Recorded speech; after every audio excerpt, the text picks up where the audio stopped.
Oh, hey there, amigos. Hey, welcome back to to the clubhouse again. We're pulling a late nighter. It's going on 12 o'clock, so we're going to try and hurry and get this one in the bag here. Before we start, I wanted to just address this comment to John's. If I dare, he called me crazy. That was hurtful. Not so much right here in the shoulder region or the lower abdominal, but right here in the heart region. That was hurtful, John. So, and I think we all know that he's the crazy one. John, I went to his house a little while ago in the morning, just pay him a visit. He answers the door in his underwear, you guys. So, well, no, it was actually his wife that answered the door. He was coming down the stairs in his skivvies, and they weren't fresh either. They're the ones that you can see the skid marks and stuff. It was just a few days before that, I'd seen him out mowing the lawn in front with those same underwear on, waving to the neighbors and stuff, just all carefree, willy-nilly and stuff. Yeah, that's John. No, just kidding. We love John.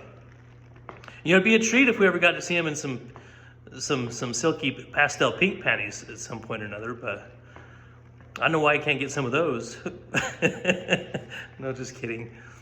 So anyways, where are we in the story? We're getting to the good parts.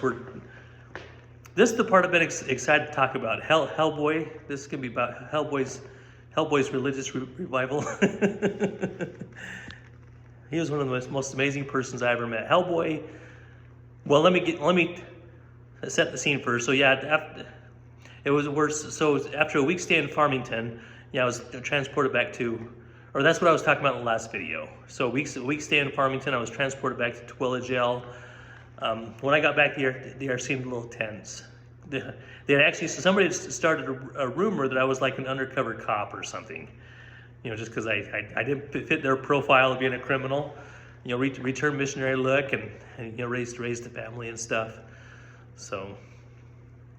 But yeah, they started a rumor I was an undercover cop or something. I heard that and I'm like, I'm just gonna go to my room. I need an escape. And I think Hellboy sensed he knew that I needed an escape, and he had just the pill that I needed, which is funny because that was his hustle. If you don't know what a hustle is, that's something jail slang for what they call occupation.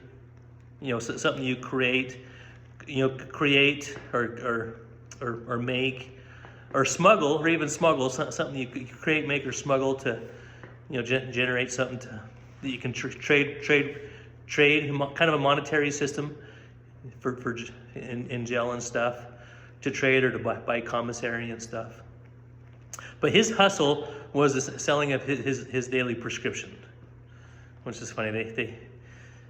The nurse comes in three times a day to administer everybody's prescriptions to him and stuff, and it's kind of funny that the inmates they all line up to take their prescriptions, and the nurse physically, each one of them one at a time puts the pill in their mouth and watches to make sure they swallow it and stuff, so they can make sure they're not going to use it for other purposes.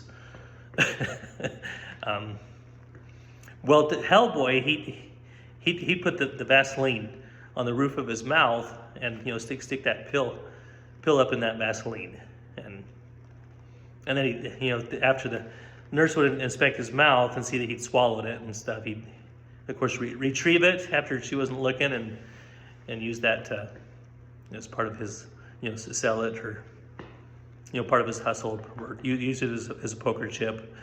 However they wanted to use it, commissary or for trade. So anyways, he gave me one of his pills. He told me it was just one of his prescriptions. I have a hard time believing that because he gave me a pill that put me down for 2 days, where I just slept like a rock, was pretty much just unconscious for two days. Asleep for a really long time. And anyways, I think that really messed with my sleep habits. I think for a lot of years, even after I was out of jail, I became addicted to always wanting to sleep. I'd get off work, and as soon as I walk in the house, I'd fall asleep, and I'd remain asleep until it's time to go to work that next day. And the same thing, well, even worse on the weekends. There are weekends I'd sleep through the entire weekend, just wake up to watch a movie or stuff like that. That pill really messed me up. So yeah, I had just a fatal addiction to always wanting to sleep for a long time. Anyways, so Hellboy, he had some, and Hellboy had some really sad stories too. He said that he was a meth baby. He grew up in a meth home, so he'd been in drugs his whole life essentially. So he wanted change. He wanted some religious revival is what he wanted. He was really pressing me for, to get me to come and read the Book of Mormon with him in his cell. And of course, I pulled a lot of attitude with him. I wouldn't do it. I kept trying to get me to come into his cell, read the Book of Mormon with him, which you're not supposed to do. It's one of those things that they, that it's a rule you're not supposed to go into other people's cell, but they don't enforce it. Everybody goes in each other's cell.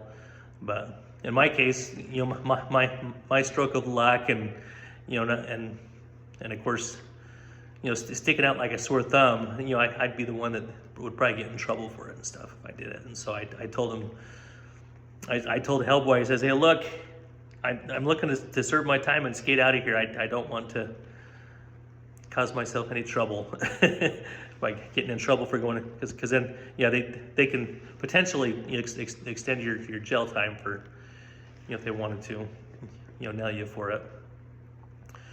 So, anyways, but yeah, I told Hellboy I wasn't there to try to advertise my religion or anything like that. I just wanted to serve my time and get out of that place. So,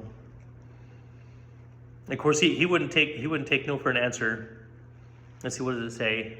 He wouldn't take no for an answer. As soon as they opened our cell doors in the morning, that next morning as soon as they opened our cell doors, he sprung out of his cell.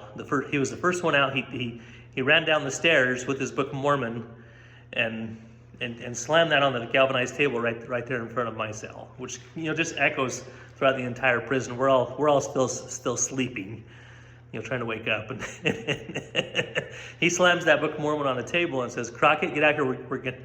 We're gonna read the Book of Mormon." So it made for quite the scene. He made quite a scene when he did that. But anyways, you guys, I think I'm gonna leave it right there for tonight. Wrap this up, and then we'll get back to the rest of it tomorrow.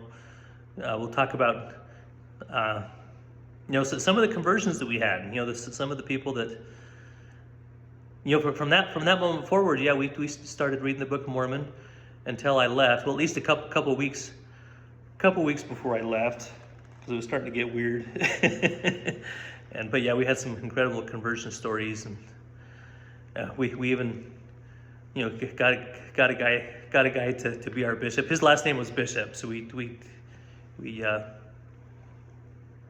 got him to be our bishop for us and stuff. Called on him to have someone pray for us and stuff like that. It's funny. So anyways, we'll talk about that tomorrow. Thanks. We'll talk to you guys later. All right, bye.